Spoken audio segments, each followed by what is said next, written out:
তো হ্যালো বন্ধুরা, আপনারা দেখেছেন যে ডিবিডির মাধ্যম ছাড়া সরকার টাকা দেবে না। সেই কারণে শেষ মুহূর্তে আপনারা যদি ডিবিডি লিঙ্ক করতে চান তাহলে খুব সহজে বাড়িতে বসে আপনারা কিভাবে ডিবিডি লিঙ্কটি করবে তার সহজ উপায়। প্রথমে আপনারা গুগল ক্রোম ব্রাউজারে যাবেন, যাওয়ার পর এখানে এনপিসিআই লিখবেন।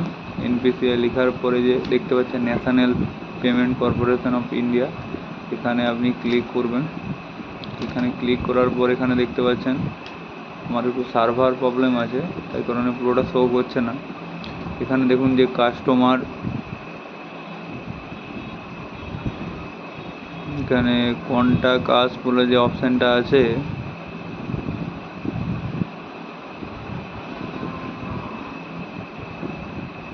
কন্টাক্ট আস এই অপশানটি ক্লিক করবেন। এই অপশানটি ক্লিক করার পর কাস্টমার যে অপশানটি দেখতে পাচ্ছেন নিচের দিকে, ওটিতে ক্লিক করার পর এখানে দেখুন ভারত আধার সেন্ডিং, এই অপশানটি আপনি ক্লিক করুন। ক্লিক করার পর এখানে একটি ইন্টারফেস শো হবে। এখানে দেখতে পাচ্ছেন এদিকে আধার সেন্ডিং যে অপশানটি দেখাচ্ছে, এটি ক্লিক করে আপনার আধার নাম্বারটি লিখুন এবং সাইডে যে সেন্ডিং যে অপশানটি আছে ওটিতে ক্লিক করুন।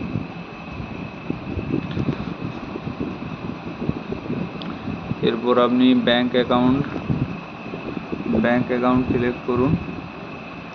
ব্যাংক অ্যাকাউন্ট সিলেক্ট করার পর এখানে মুভমেন্ট যদি আগে কোনো ব্যাংকে হয়ে আছে এবং সেখান থেকে ট্রান্সফার করে আরেক ব্যাংকে করতে চান, তাহলে এখানে যে ব্যাংকে এখন ডিবিডি করবে তার অ্যাকাউন্ট নম্বর এবং কনফার্ম অ্যাকাউন্ট নম্বর দুটি বসিয়ে দেবেন।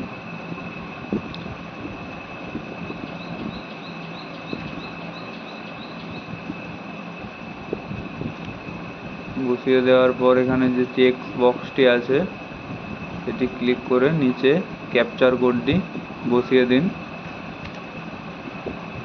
ক্যাপচার কোডটি বসিয়ে দেওয়ার পর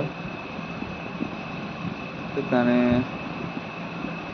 সাবমিট যে অপশানটি আছে এটি ক্লিক করার পর এটা টার্ম অ্যান্ড কন্ডিশন, এখানে কতগুলি শর্ত আছে সেগুলি আপনাকে নিচের দিকে তুলে অ্যাগ্রি অ্যান্ড কন্টিনিউ এই অপশানটি ক্লিক করবেন এবং দেখুন খুব সহজেই আপনার অ্যাকাউন্টটিতে ডিবিডি লিঙ্ক হয়ে গেল। যদি ভিডিওটি ভালো লাগে তো শেয়ার অ্যান্ড সাবস্ক্রাইব করে দেবেন।